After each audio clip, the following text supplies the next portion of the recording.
RSUD UPT Puskesmas Tahadu.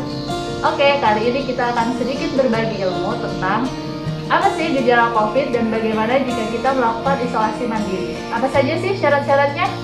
Yuk, langsung saja kita simak videonya.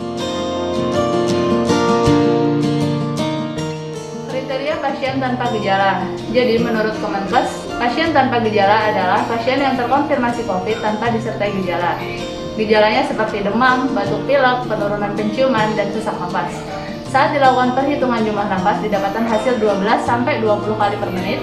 Kemudian kadar oksigen dalam darah lebih dari sama dengan 95%. Nah, pasien tanpa gejala dapat melakukan isolasi mandiri.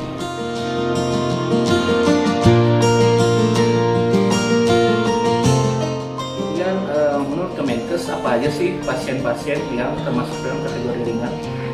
Antara lain apabila ia merasakan demam, kemudian batuk atau pilek, kemudian batuknya ini antara batuk kering atau batuk berdahak, itu dia mengalami nyeri sendi atau nyeri tulang dan nyeri otot, mengalami mual, muntah, diare, mengalami anosmia atau penurunan penciuman, penurunan pengecapan. Apabila dilakukan pengukuran kadar oksigen dalam darah, maka dia dapatkan kadar oksigen itu masih melebihi atau sama dengan 95%. Kemudian saat dilakukan pengukuran jumlah nafas per menit, dia antara 12-20 kali per menit.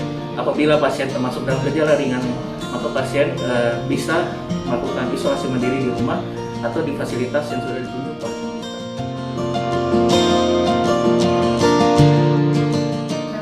Pasien dengan gejala sedang.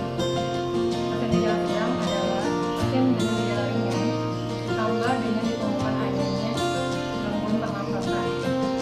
Jumlah nafas 12-30 kali per menit dan kadar oksigen dalam darah kurang dari 95%. Selanjutnya kita akan membahas apa saja sih gejala COVID yang berat atau kritis. Gejala berat itu ada demam, lemas, nyeri otot dan sendi. Selain itu juga ada batuk kering, pilek, mata merah, ada juga yang namanya penurunan penciuman, pengecapan. Selain itu kita bisa merasakan mual, muntah, diare, dan ada sesak nafas disertai gagal nafas. Seperti jumlah nafasnya lebih dari 30 kali per menit, kadar oksigennya kurang dari 95%. Kalau tanda kritis itu ada dua, yaitu ada tanda shock dan ada kegagalan organ multiple. Pada kasus-kasus seperti ini kita harus dirawat di ICU ataupun di HCU COVID.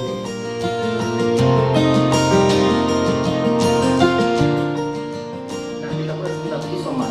Isoman atau isolasi mandiri adalah saat seorang pasien yang terkonfirmasi COVID-19 memisahkan dirinya dari masyarakat umum dan keluarganya untuk memutus rantai penularan COVID-19.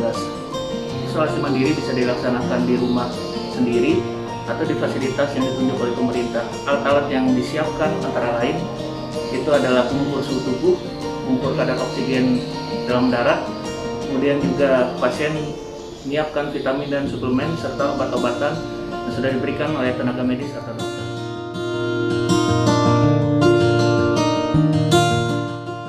Syarat-syarat isolasi mandiri, yang pertama kita harus menggunakan masker saat di rumah.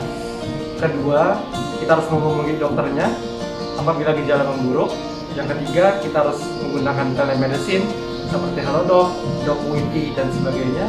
Yang keempat, kita harus bisa mencari informasi tentang COVID di websitenya, yaitu di covid19.go.id, bisa juga di Facebook dan IG-nya di Kemenkes. Saat isolasi mandiri kita juga harus menggunakan kamar tidur yang terpisah dari anggota keluarga yang lain. Kita juga harus menggunakan masker saat di rumah. Kita juga wajib makan makanan yang bergizi, kemudian mengkonsumsi suplemen dan vitamin-vitamin yang sudah diberikan oleh dokter. Kemudian apabila obat juga dikonsumsi sesuai dengan waktunya. Lakukan aktivitas fisik yang terpisah dari anggota keluarga.